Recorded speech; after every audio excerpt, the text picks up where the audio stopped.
అభిషేకమా ఆత్మాభిషేకమా నన్ను దీవింప నాపైకి దిగిరమ్మయ్యా. అభిషేకమా ఆత్మాభిషేకమా నన్ను దీవింప నాపైకి దిగిరమ్మయ్యా.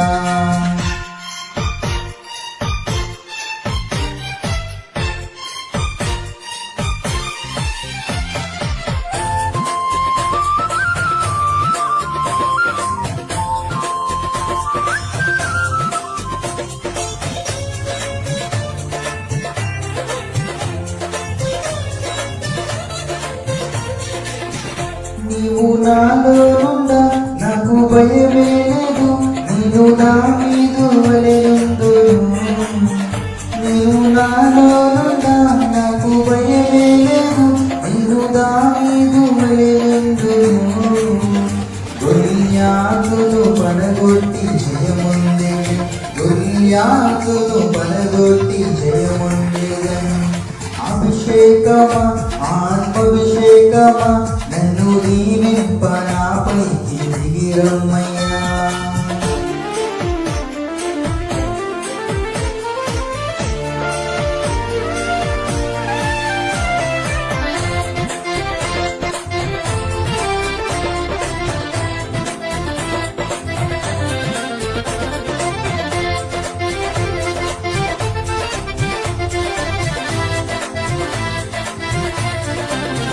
నీవు నాలో నుండా నిన్ను ఎలిషావలె యోర్దానును విడగొట్టెదను. నీవు నాలో నుండా నిన్ను ఎలిషావలె యోర్దానును విడగొట్టెదను. ఎన్నో ఘనమైన కార్యములు చేయగలను, ఎన్నో ఘనమైన కార్యములు చేయగలను. అభిషేకమా ఆత్మాభిషేకమా నన్ను దీవింప నాపైకి దిగిరమ్మయ్యా.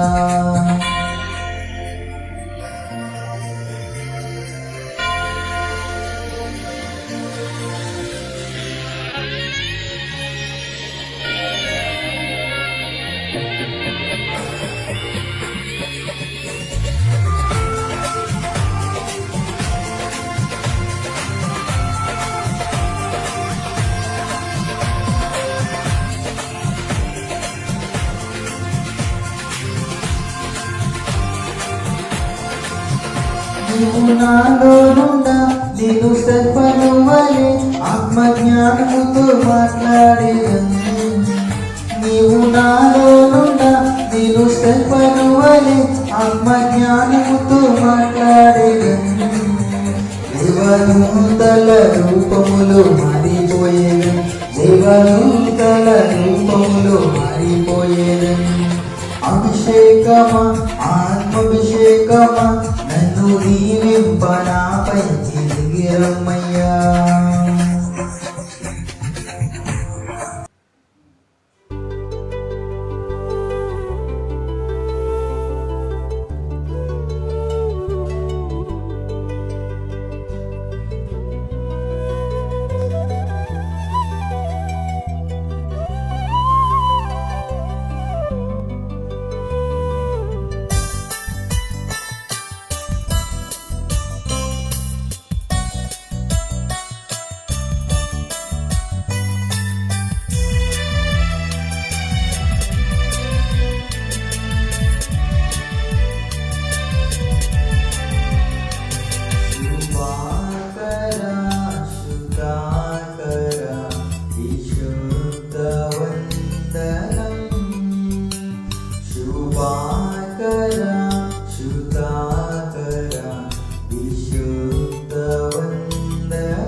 నాట్యవందనం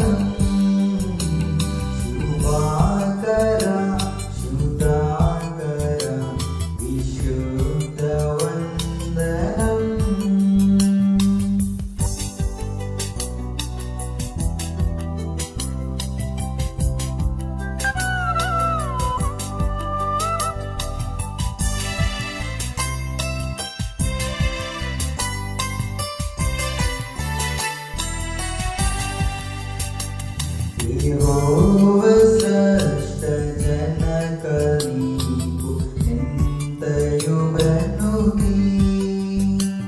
యెహోవా స్రష్ట జనక నీకు ఎంతయు ప్రణుతి.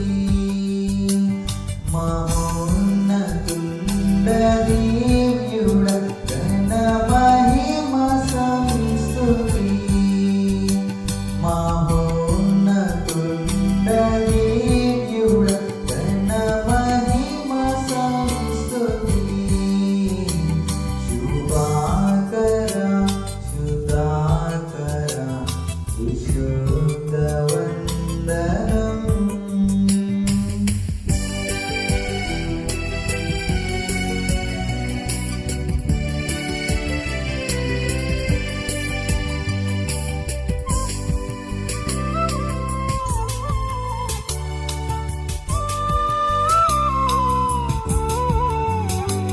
విమోచక పిత్రాత్మజుడ విజయమంగళం. విమోచక పిత్రాత్మజుడ విజయమంగళం.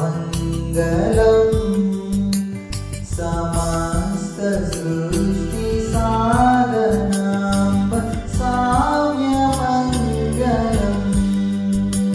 సమస్త సృష్టి సాధనం సామ్యమంగళం. శుభాకర శుభాకర విశుద్ధ వందనం.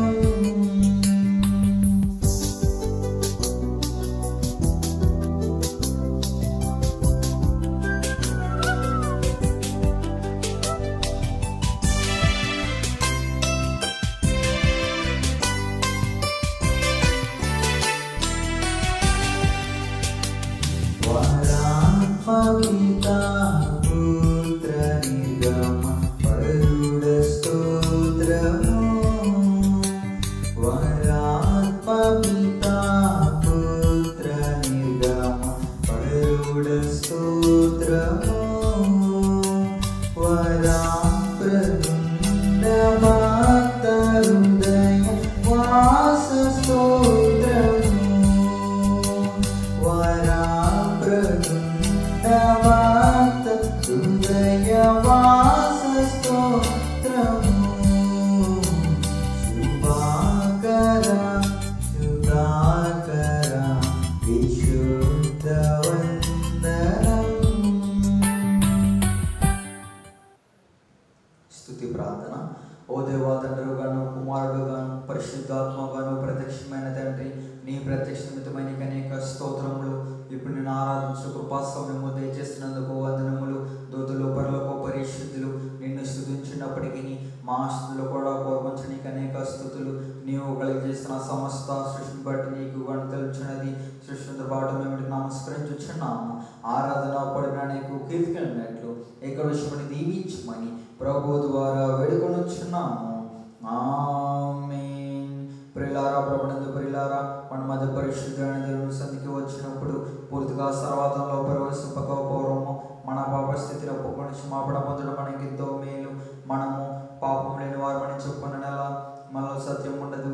మన పాపమును మనం ఒప్పుకునే నెల ఆయన మందిరం మందును గనక ఆయన మన పాపము క్షమించి సమస్త దుర్నీతులు మన పవిత్రులుగా చేయను. మనము పాపము చేయలేదని చెప్పుకునే నెల ఆయనను అబద్ధంగా చెవారు మోదుము. ఆయన వాక్యం ఉండదు. తనకు పరిహారం పొందినవాడు, తన పాపమునకు ప్రాయశ్చిత్తం పొందినవాడు ధన్యుడు. యెహోవా చేత నిర్దోషి నుంచబడినవాడు, ఆత్మలో కపటం లేనివాడు ధన్యుడు. ఆమేన్. మన పాపములకు మనతో కలిసి పని పరిశుద్ధుడు అయిన ఓ దేవా, మేము మా జన్మ బట్టి నైజుని బట్టి పాపలమైనాము. తనుపును బట్టి చూపును బట్టి పాపలమైనాము. వెంటను బట్టి మాటను బట్టి పాపలమైనాము. ప్రవర్తన బట్టి క్రియలను బట్టి పాపలమైనాము. నీ కృపను పొందుటకు మేము అయోగ్యులము. మమ్మను క్షమించుమని నీ కుమారుని పరమకుమగా వేడుకొనుచున్నాము. ఆమేన్. ప్రియులారా, తన అప్రమితమైన ప్రేమను బట్టి విశ్వాసమైన పాపములు క్షమించుచున్నాడు, శిక్షించుక ఇష్టపడు, మన పాపములకు జ్ఞాపకము చేసుకొనడు. అడిదంతము స్తుతించెదము. ఓ తండ్రి, నీవు పరిశుద్ధుడవై ఉన్నందున పాపులను ఆశ్రయించుకొనసినది గాని అట్లు చేయక చేరదీసి క్షమించుచున్నావు గనుక నీకనేక వందనములు. ఆమేన్. అందరూ విశ్వాసపరం చెప్పండి. దేవుడు ఆద్యంతము లేని దేవుడని నేను నమ్ముచున్నాను. ఆయన ప్రేమ, న్యాయము, పరిశుద్ధత, శక్తి, జ్ఞానము, జీవము, స్వతంత్రత, శ్రాపకత్వము ఈ మొదలైన శుభలక్ష్ములతో నిత్యము మహా తేజోమయముగా ప్రకాశించుచున్నాడని నమ్ముచున్నాను. యేసుక్రీస్తు ప్రభు రూపమునకు మనుషుడుగాను అనాది స్థితిని బట్టి దేవుడిగాను సంచరించుచు దివ్య బోధల మూలముగాను అద్భుతముకు ఉపకారముల మూలముగాను నా పాపములు, నా వ్యాధులు, నా శిక్షలు తన సింహరాణిపై వేసుకొని మరణమౌట మూలముగాను ఆయన సమాధుల నుండి మూడవనాడు వెలుపలికి వచ్చి పరలోకమునకు వెళ్ళుట మూలముగాను తన నిజదైవ స్థితిని ప్రేమను వెల్లడించినాడని నమ్ముచున్నాను. ఇప్పుడు అందరి నిమిత్తమై విజ్ఞాపన ప్రార్థన చేర్చున్నాడనియు ఆయన రెండవ మారు సంగమును కొడబోవుటకు మెగాసురుడై వచ్చిననియు మిగిలిన వారికి ఏరేండ్ల శ్రమ కలుగుననియు తర్వాత క్రీస్తునకును జరిగే యుద్ధములు అంత్యక్రీస్తు అబద్ధ ప్రవక్త నరకములు వేయబడదనియు సాతాను పాతాళములు 1000 ఏండ్లు బంధింపబడిననియు ఆ తర్వాత ప్రభువు భూమి మీద 1000 ఏండ్లు పరిపాలన చేయననియు తర్వాత ఆయన సజీవులకును మృతులకును తీర్పు తీర్చుననియు నమ్ముచున్నాను. క్రీస్తు ప్రభు పాతాళములోని సాతానును విడిపింపగా అతడు భూమి మీదకు వచ్చి గోగు మాగోగు అని పేర్లు గల సైన్యములను ఏర్పరచుకుననియు అతడు దేవునితో యుద్ధము చేసి ఓడిపోవుననియు క్రీస్తు అతనిని నరకములో పడవేయననియు నమ్ముచున్నాను. అటు తర్వాత ఆయన అందరికను తీర్పు విధించనియు అవిశ్వాసాలను నరకములోనికి పంపివేయననియు నమ్ముచున్నాను. తుదకు భూమి మీద ఉన్న పరిశుద్ధులందరూ ఏకసంగముగా నురుట వలన భూమి పరలోకములో ఒక భాగముననియు క్రీస్తు ప్రభు పరలోకములోను భూలోకములోను ఉండుననియు నమ్ముచున్నాను. నేను పరిశుద్ధాత్మను నమ్ముచున్నాను. ఈయన తండ్రితోనూ కుమారునితోనూ ఏకదేవుడిగానే ఉండి పనిచేయుచున్నాడనియు ఈయన ఆవేశం వలన దైవ గ్రంథము వ్రాతలోనికి వచ్చినదనియు ఈయన వెలుగుపుని బట్టి ఆ గ్రంథము అర్థమగుననియు తండ్రి ఉద్దేశించిన రక్షణ అనగా కుమారుడు త్రమూల్యమైన రక్తం వలన గడించిపెట్టిన రక్షణ పరిశుద్ధాత్మయే విశ్వాసికి అందించిననియు నమ్ముచున్నాను. తండ్రి కుమారుతో పాటు ఈయన కూడా సమానంగా ఆరాధన నొందదగు దేవుడనియు నమ్ముచున్నాను. పరిశుద్ధుల సహవాసమును పునరుద్ధానమును నిత్య జీవమును గలవని నమ్ముచున్నాను. ఆమేన్. అయ్యగారు అన్నారట, అమ్మా మీరు ఆ కర్రను పట్టుకోలేరు, ఎందుకంటే ఆ కర్ర ఎవరిదనుకుంటున్నారు? మోషే కర్ర, అద్భుతములు చేసిన కర్ర అన్నారట. దేవుని స్తోత్ర. ఏ కర్ర అది? మోషే కర్ర. రెండవది అద్భుతములు చేసిన కర్ర. మరి మేము దీన్ని అందుకోవాలంటే ఏం చేయాలయ్యా అని అడిగితే అయ్యగారు అన్నారంట, 40 దినాలు ఉపవాసము చేయండి అన్నారట. ఎన్ని రోజులు? 40 దినాలు. ఈ 40 దినాలు ఉపవాసము ఎలా చేయాలి అంటే, నిర్గమాకాండములో 40 అధ్యాయాలు ఉన్నాయి. రోజుకొక అధ్యాయము చదువుతూ మీరు దైవ సన్నిధి చేయండి. 40వ రోజుకు దేవుడు ఆ కర్రను మీరు అందుకునే స్థితిని ఇస్తాడు అన్నారట. దేవుని స్తోత్ర. వారు అలాగ చేస్తూ ఉన్నారు. 40 దినాలు కూడా ఉపవాసం చేస్తా ఉన్నారు.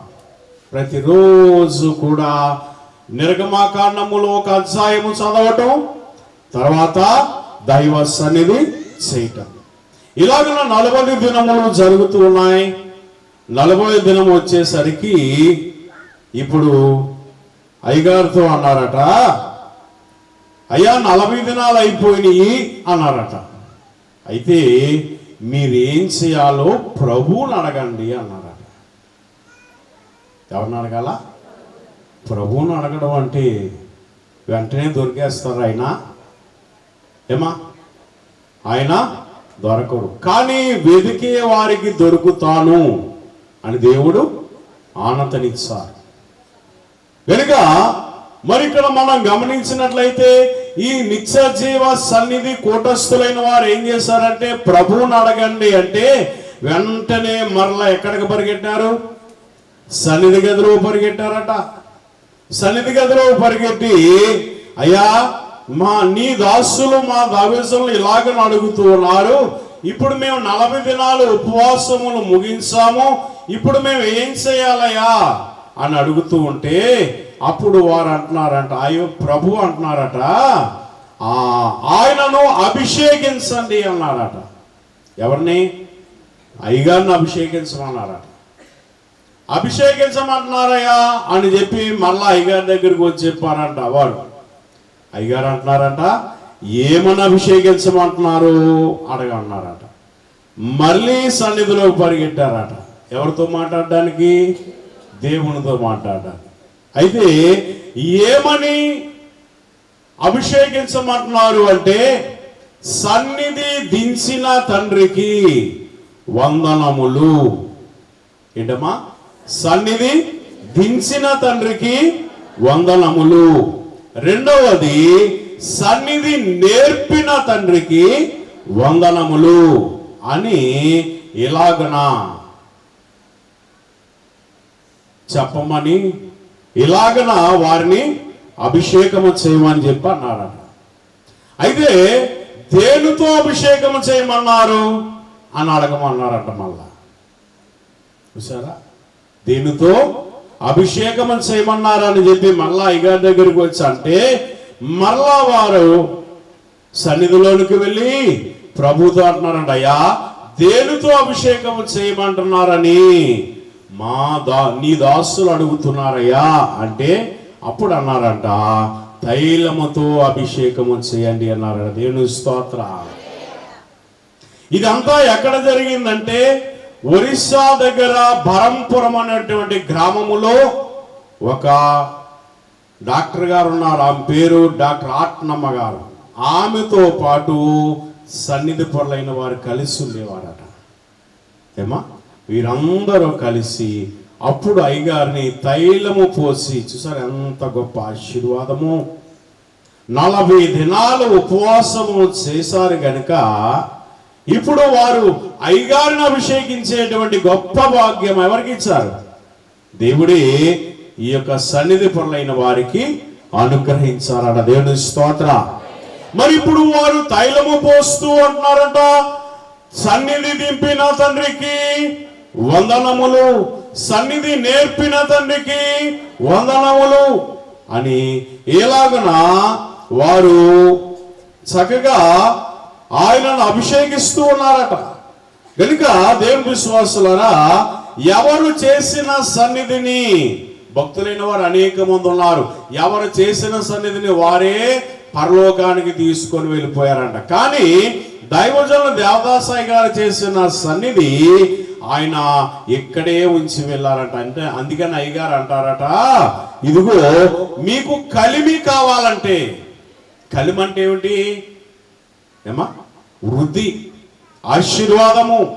ఏమా, ఈ కలిమి మీకు కావాలంటే ఈ కొలిమిలోనికి రండి అన్నారంట. కొలిమి అనగా కాల్చివేసేది కాదు, గాని మన దైగారు చెప్పిన కొలిమి ఏమిటంటే శుద్ధి చేసేటువంటి కొలిమి అన్నారు. అదే దైవ సన్నిధి అనే కొలిమి అన్నారు.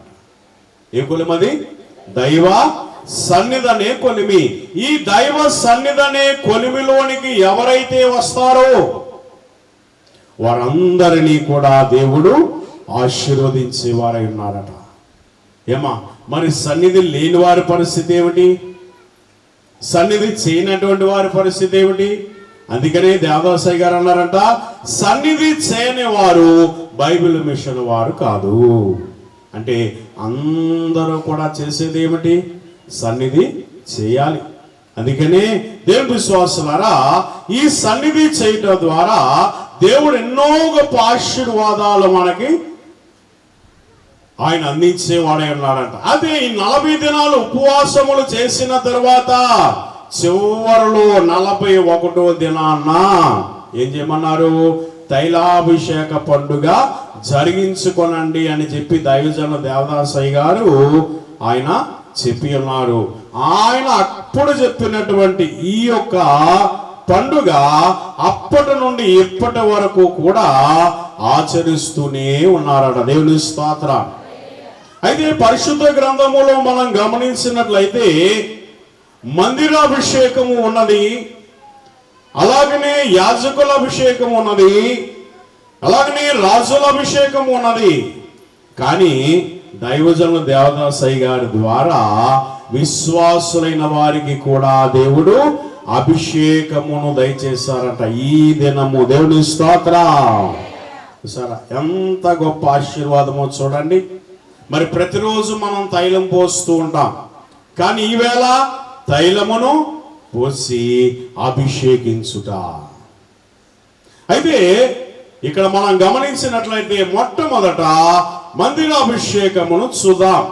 నిర్గమాకాండము 40వ అధ్యాయము 9వ వచనములో గమనించినట్లయితే మరియు నీవు అభిషేక తైలమును తీసుకుని మందిరమునకును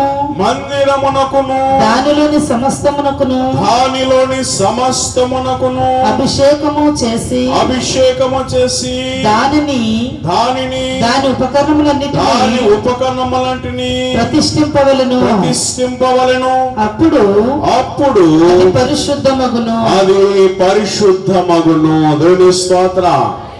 ఏం తీసుకోవాలి ఇప్పుడు? మనం అభిషేక తైలమును తీసుకొని ఆ మందిరమునకును దానిలోని సమస్తమునకును అభిషేకము చేయవలను. అంటే ఇక్కడ ఉన్నవన్నీ కూడా ఉన్నవి. మరి వీటన్నిటినీ మనం అమర్చి వేసిన తర్వాత ఇప్పుడు అవన్నీ కూడా పరిశుద్ధం అవ్వాలి. ఇవన్నీ కూడా దేవునికి ఉపయోగపడేటువంటి ఉపకరణములుగా ఉండాలి. అంటే వాటన్నిటినీ కూడా దేనితో అభిషేకం చేయాలి? ఇప్పుడు అభిషేక తైలముతో నీవు అభిషేకము చేయండి అంటున్నారు. ఈ తైలము అభిషేక తైలముతో అభిషేకము చేయండి అని చెప్పి అక్కడ సెలవిస్తూ ఉన్నారు. కనుక దేవుని విశ్వాసులారా, మనం గమనించినట్లయితే పరిశుద్ధ గ్రంథములు అనేక అభిషేకాలు మనము చూస్తున్నాం. మరి కొన్ని అభిషేకాలు మనం చూసినట్లయితే చూడండి, మొదటి సమూయేలు గ్రంథము 10వ అధ్యాయము, మొదటి సమూయేలు గ్రంథము 10వ అధ్యాయము మొదటి వచనములో మనం గమనించినట్లయితే అప్పుడు సమూయేలు పట్టుకొని సౌలు తల మీద తైలము పోసి అతని ముద్దు పెట్టుకొని యెహోవా నిన్ను అభిషేకించి తన స్వాస్థ్యము మీద అధిపతిగా నియమించి ఉన్నాడు అని చెప్పి ఏలాగూ సెలవిచ్చెను. దేవుని స్తోత్రం. సరే, ఏం తీసుకోమన్నారు? ఆయన సమూయేలు గారు ప్రవక్త. ఈ ప్రవక్త అయినటువంటి సమూయేలుకు దేవుడు సెలవిస్తూ ఉన్నాడు. ఏమనంటే, ఇదిగో నీవు తైలపు బుడ్డుని పట్టుకొని సౌలు తల మీద తైలము పోసి అతని ముద్దు పెట్టుకొని యెహోవా నిన్ను అభిషేకించి తన స్వాస్థ్యము మీద అధిపతిగా ఉంచి ఉన్నాడు. దేవుని స్తోత్రం. తనకున్న దాని మీద ఆయన ఏం చేశారు? అధిపతిగా ఆయనను అభిషేకము చేసి ఉన్నారట. దేవుని స్తోత్రం. కనుక మరి మనము కూడా అభిషేకము పొందాలంటే, మరి సౌలుకు అభిషేకం పొందడానికి ప్రత్యేకత ఏమిటంటే, సౌలు దేవుని చేత ఏర్పరచబడిన వాడు. సౌలు దేవుని చేత ఏర్పరచబడినవారు. ఎందుకంటే ఇశ్రాయేలైన వారు అంటున్నారంట, మాకు ఒక రాజును సిద్ధపరచండి అంటున్నారు. అంటే ఇప్పుడు సమూయేలు ఈ యొక్క సౌలును ఎలాగన అభిషేకించారంటే రాజుగా అభిషేకించుచున్నాడు. దేవుని స్తోత్ర. ఇది రాజుల యొక్క అభిషేకం. మొదట అభిషేకం చెప్పుకున్నాం, మందిర అభిషేకము. రెండవది రాజుల అభిషేకము. మూడవదిగా మనం గమనించినట్లయితే దేవుని విశ్వాసులారా, మొదటి రాజుల గ్రంథము 19వ అధ్యాయము 15వ వచనం చదవండి ఒకసారి.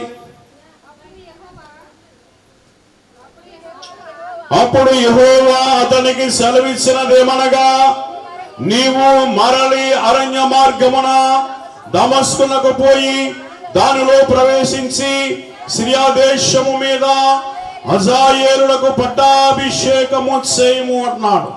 కనుక ఇక్కడ హజాయేలుకు దేవుడు పట్టాభిషేకము చేసినట్లుగా మనం చూస్తున్నాం. ఇక నాలుగోదిగా చూసినట్లయితే వస్త్రాభిషేకము, అనగా చిన్న కుమారుడు తప్పిపోయాడు. తప్పిపోయినటువంటి కుమారుడు మరలా తన తప్పు తెలుసుకొని తన్ను తాను దిద్దుకొని తన తండ్రి యొద్దకనగా దేవుని యొద్దకు వచ్చినాడు. దేవుని యొద్దకు వచ్చినటువంటి ఆయనను ఆమడ దూరములో చూస్తున్నటువంటి తండ్రి వెంటనే పరుగున వెళ్ళి ఆయనను ముద్దు పెట్టుకొని ఆయనకి ఏం చేశారు, ఆయనకు స్నానము చేయించి వస్త్రములు ఆయనకి ఇచ్చినట్లుగా మనం చూస్తున్నాం. కనుక ఇదేమిటంటే వస్త్రాభిషేకము అన్నారు. కనుక ఇలాగన మనం గమనించినట్లయితే ఆరోగ్యాభిషేకము అన్నది. ఆరోగ్యాభిషేకం అనగా యేసుక్రీస్తు ప్రభువారి యొద్దకు ఒక కుష్ఠిరోగి వచ్చి ఉన్నాడు. కుష్ఠిరోగి వచ్చి ఏమంటున్నాడంటే, అయ్యా నీకు ఇష్టమైతే నన్ను శుద్ధునిగా చేయగలవని చెప్పాను. అయితే దేవుడు అంటూ ఉన్నాడు ఇక్కడ మత్తయి సువార్త 8వ అధ్యాయము 3వ వచనములో, అందుకు ఆయన చెయ్యి చాపి వారిని ముట్టి నాకు ఇష్టమే, నీవు శుద్ధుడవు కమ్మని చెప్పగా తక్షణమే వాని కుష్ఠరోగము శుద్ధి ఆయను. దేవుని స్తోత్ర. అయితే 4వ వచనములో ఏమంటున్నాడంటే, అప్పుడు యేసు ఎవరితోనూ ఏమీ చెప్పకొచ్చుని, కానీ నీవు వెళ్ళి వారికి సాక్షాత్తమై వారికి సాక్షాత్తమై నీ దేహమును యాజకునికి కనపరుచుకుని ఎవరికి కనపరచాలా? యాజకుని కనపరచాలంటే ఎక్కడికి వెళ్ళాలి? దేవాలయములోనికి మనం వెళ్ళాలి. దేవాలయములో యాజకులైన వారు ఉంటారు కనుక మరి యాజకునికి కనపరుచుకోవాలంటే మనమందరము కూడా వెళ్ళి ఆ యొక్క యాజకునికి కనపరుచుకొని మోషే నియమించిన కానుక సమర్పించమని వారితో చెప్పాను. ఎందుకు మోషే నియమించిన కానుక సమర్పించమన్నారంటే నీవు స్వస్థత పొందినందుకు అంటున్నారట. దేవుని స్తోత్రం. నీవు స్వస్థత పొందినందుకు నీ దేహమును యాజకునికి కనపరుచుకొని దేవాలయములో ఏం చేయాలి? నీవు కానుకను సమర్పణ చేసుకోవాలట. కనుక ఇదేమిటంటే ఇది ఆరోగ్య అంటే అనారోగ్యముతో కుష్టి రోగముతో ఉన్నటువంటి ఈయనను దేవుడు ఏం చేశాడంటే స్వస్థపరిచారు. ఇప్పుడు ఈయనకి దేవుడు ఇచ్చింది ఏమిటి? ఆరోగ్య అభిషేకము. మరి ప్రతి శుక్రవారపు దినాన్న అనేక మందికి దేవుడు ఏమిస్తున్నాడు? ఆరోగ్య అభిషేకాన్ని కలుగజేస్తున్నారు అనేక మందికి. దేవుని స్తోత్ర. అలానే దేవుని విశ్వాసులారా, మరి మేడగదిలో యేసు ప్రభువారు మరి కూడి ఉన్నటువంటి సమయములో వారికి 120 మంది మీద దేవుడు ఆయన ఆత్మను కుమ్మరింపజేశారు. ఆయన ఆత్మను కుమ్మరింపజేస్తున్నారు కనుక వారందరూ కూడా ఏం కోరుకున్నారు? అయ్యా మా అందరి మీద నీ యొక్క ఆత్మను కుమ్మరించు, నీ పరిశుద్ధాత్మను మా మీద కుమ్మరించు అని ప్రతి వారు కూడా ప్రార్థన చేశారు గనుక ఇప్పుడు వారందరి మీద 120 మంది మీద కూడా దేవుడు ఏం చేశాడు? పరిశుద్ధాత్మను కుమ్మరింపజేశాడు. దేవుని స్తోత్ర. కనుక వారందరూ ఆత్మను పొందిన తర్వాత 120 మంది కూడా అన్య భాషలతో మాట్లాడసాగిరి. దేవుని స్తోత్ర. చూసారా, మరి ఇన్ని రకాలైన అభిషేకాలు ఉన్నవి, దేనికి అదే ప్రత్యేకత. అయితే ఇవన్నిటి అభిషేకముల కంటే ముఖ్యమైన అభిషేకం ఏమిటంటే తైలాభిషేకము. అంటే ఈ తైలము లేనిది, అభిషేక తైలము లేనిదే అభిషేకము జరగదు. అభిషేకము జరగదు. మరి ప్రతిరోజు, ప్రతి శుక్రవారము, ప్రతి మంగళవారము మనం పోసేటువంటి తైలం ఏమిటంటే స్వస్థత తైలము. దేవుడు దాన్ని తన పరిశుద్ధ రక్తముగా మార్చుకొని ప్రతి వాని మీద ఆ తైలము ప్రోక్షించుచు ఉన్నారు. ప్రతి మంగళవారము, ప్రతి శుక్రవారము ఇలాగన మనము ఈ యొక్క స్వస్థతశాలలో తైలమును పోయించుకొని చూద్దాం. అయితే ఇక్కడ మనం గమనించినట్లయితే ఈ దినము యొక్క ప్రత్యేకత ఏమిటంటే అభిషేక తైలము అన్నారు. అంటే ఈ యొక్క అభిషేకము పొందటము ద్వారా దేవుడు మనకి ఇచ్చేది ఏమిటంటే అభిషేకము పొందిన వారందరి చుట్టూ దేవుడు తన యొక్క పరిశుద్ధ కంచెను వేస్తాడట. దేవుని స్తోత్ర. ఇప్పుడు మనందరి చుట్టూ అభిషేకము పొందడానికి వచ్చినటువంటి మనందరి చుట్టూ కూడా అప్పుడు దేవుడు ఏం వేస్తున్నాడు? ఏమా పరిశుద్ధ కంచెని వేస్తాడంట. ఆ కంచెని మీరి ఎవరు నీ యొద్దకు రాలేరు. చూడండి, యోబు గ్రంథము 1వ అధ్యాయము, యోబు గ్రంథము 1వ అధ్యాయము 10వ వచనము, నీవు అతనికి అతని ఇంటి వారికి అతనికి కలిగిన సమస్తమునకును కంచె వేసితివి కదా. నీవు అతని చేతి పనిని దీవించుచుండుట చేత అతని ఆస్తి దేశములో బహుగా విస్తరించి ఉన్నది. దేవుని స్తోత్ర. చూసారా, అంటే ఇప్పుడు యోబు చుట్టూ దేవుడు వేసింది ఏమిటంటే పరిశుద్ధ కంచెను వేశాడు. యోబు చుట్టూ, యోబుకు కలిగిన సమస్తము చుట్టూ కూడా ఆయన పరిశుద్ధ కంచెను వేశాడు.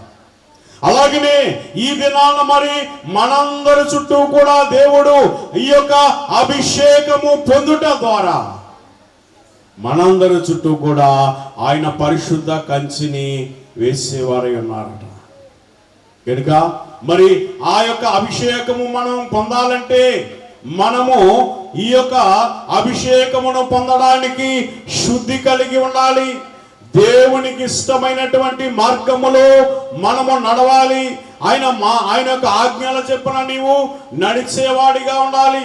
అందుకనే దేవుడు దావీదును కూడా అభిషేకించినట్లుగా మనం చూస్తున్నాం.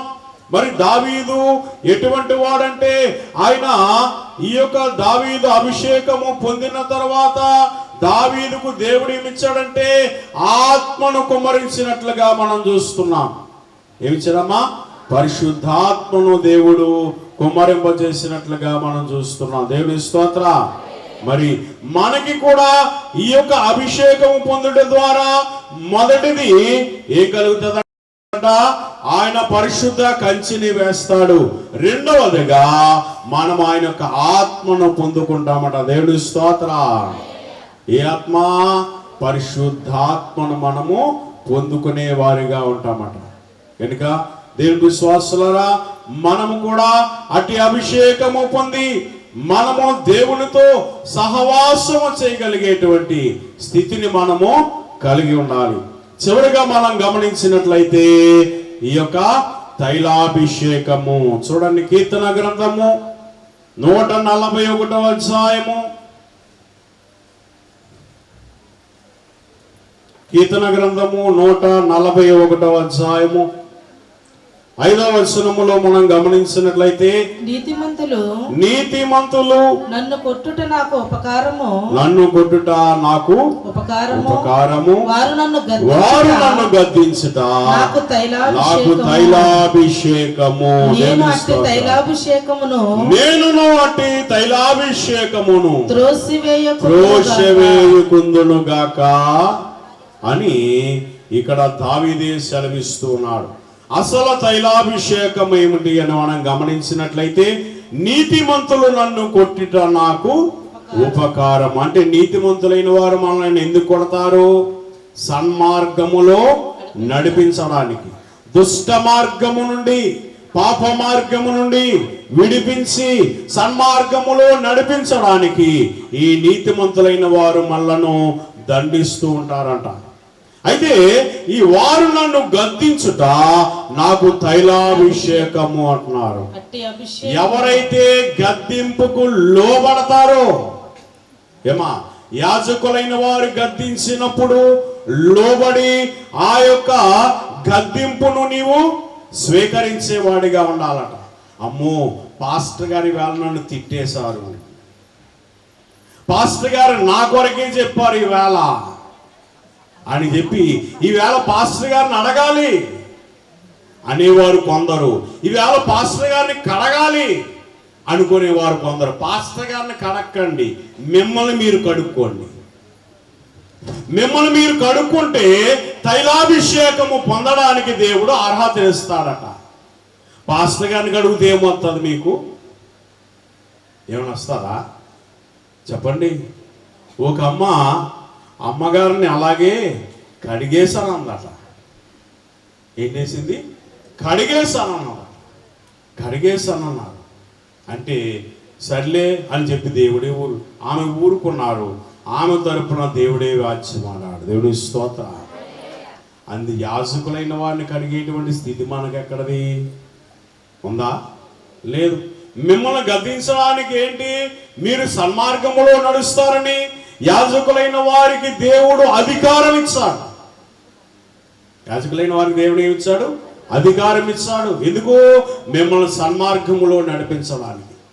మీరు ఆ యొక్క గద్దింపుకు లోబడకుండగా పాస్టర్ గారి మీదే మీరు తిరగబడితే మీకు అభిషేకము లేదు. ఏ అభిషేకం లేదు? తైలాభిషేకము లేదు.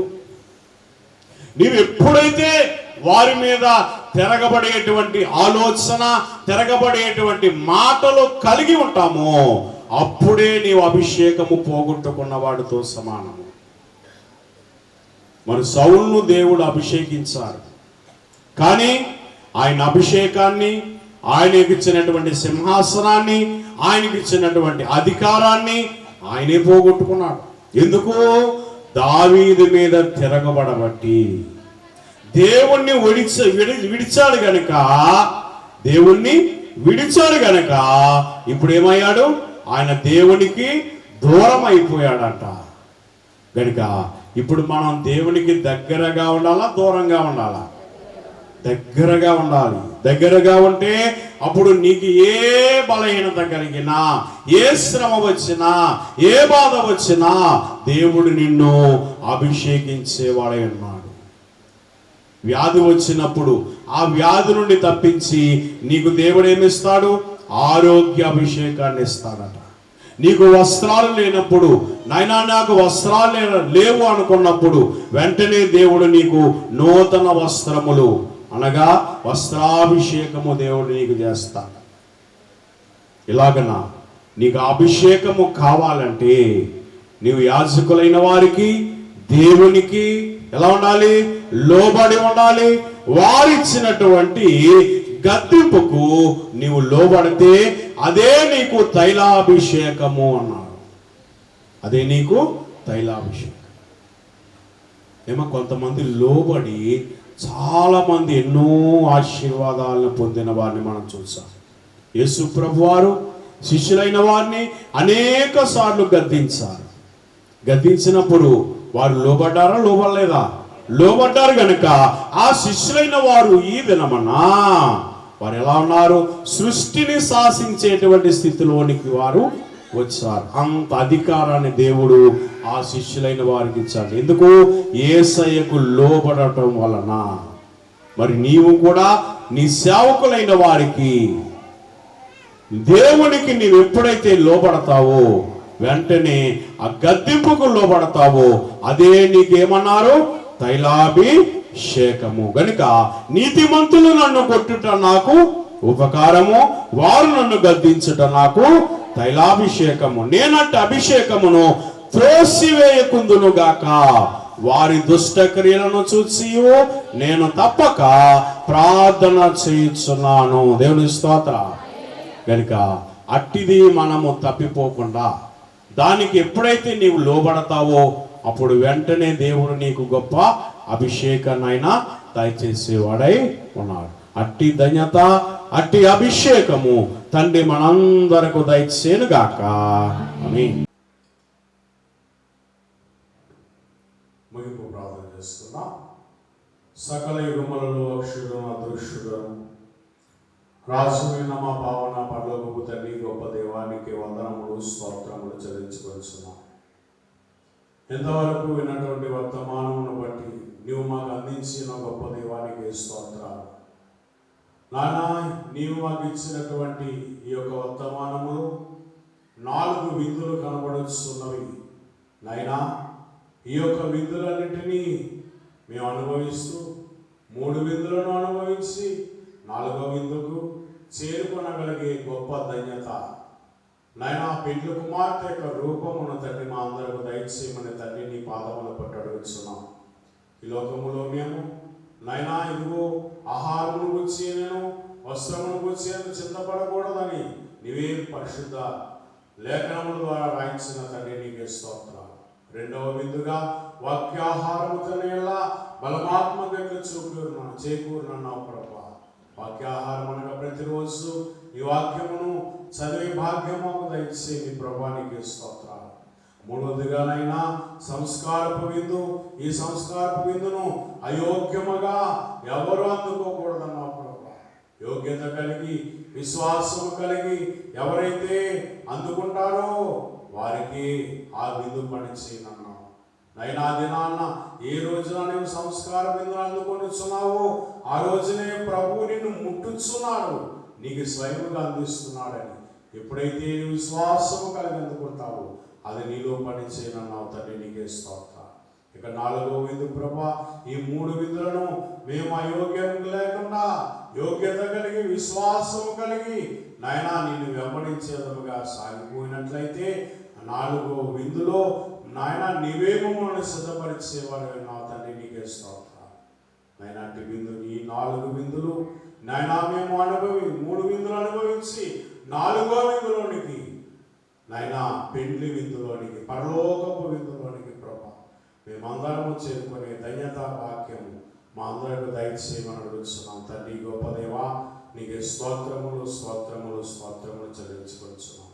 అలానే తండ్రి నైనా తైలాభిషేక పండుగలు జరుగుతున్నవి కనుక మీరే ఘనముగా జరిగించి ఇక జరగబోయే పండుగలను కూడా మీరే ఘనంగా జరిగింపచేసి మాకు మంచి మేలు కలగచేసి మహిమను పొందమని నీవే తోడ నడిపించమని ప్రభా. ప్రతి బిడ్డను నీవే అభిషేకించి ప్రభా నీకు ఇష్టమైన పాత్రలుగా మమ్మందరినీ సిద్ధము చేసి మేలు కలగచేసి మహిమ పొందమని యేసు పరిశుద్ధ నామమున వేడుకొనుచున్నాం తండ్రి.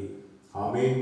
పరలోకమందున్న మా తండ్రి, నీ నామం పరిశుద్ధపరచబడుగాక, నీ రాజ్యం వచ్చునుగాక, నీ చిత్త పరలోకమందు వేచుండు భూమి మీద నెరవేరునుగాక. మనదన ఆహారం మాకు దయచేయు, మేళ ప్రయాణం చేసి మనం క్షమించిన ప్రకారం క్షమించాలి. మమ్మల్ని శోధనని దక్కాకి నుండి తప్పించు. రాజ్యము శక్తి మహిమ నిరంతరము నీవే నావు తండ్రి. ఆమేన్. ప్రవేశరత్నమనకు జయం, అపవాది క్రియలకు లయం. ప్రవేశరత్నమనకు జయం, అపవాది క్రియలకు లయం. ప్రవేశరత్నమనకు సంపూర్ణ విజయం, అపవాది క్రియలకు అంతకాల నాశనం. హల్లెలూయా హల్లెలూయా హల్లెలూయా. స్తోత్రము స్తోత్రము స్తోత్రము. ఆమేన్ ఆమేన్ ఆమేన్. మన ప్రభువైన యేసుక్రీస్తు కృపై, తండ్రైన దేవుని ప్రేమై, పరిశుద్ధాత్మిక సహవాసం, నీతిమంతుని ఆశీర్వాదం చేసిన సర్వాంశములకు జరగబో కార్యములు కుడి వచ్చినప్పుడైన వారందరికీ ఆయన కృపతోడేంటి నడిపించును గాక.